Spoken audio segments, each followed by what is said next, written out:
Hi, this is Brianna with journal number 3 for EDAD 614. Using the facility inspection tool, I toured my school campus.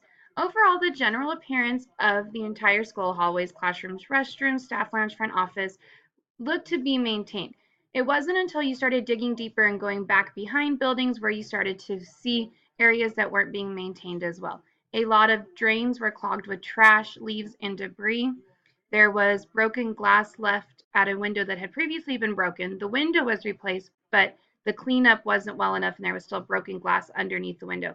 Although it's not an area that students regularly go or have access to, at any given time, a student could walk in that general area without supervision if they really wanted.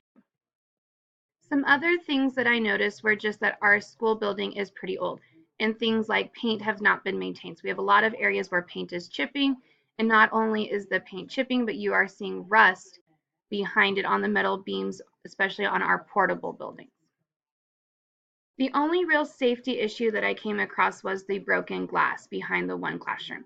Overall, everything else was in pretty good repair, such as the air conditioning was working, there was no sewer issues, there's no electrical issues, any of that to be had. Another sort of safety issue, I would say, is that all of our water fountains on campus, when you first turn them on, do have a brownish tint to the water before it runs clear. It takes about 3 to 5 seconds and then there's clear water running through.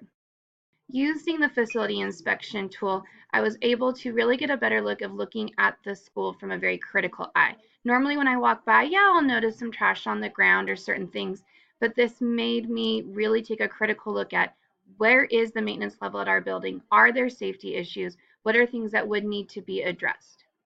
I spoke with our lead custodian, and one of the biggest challenges that he said was being able to have enough staffing to meet the demands of the school.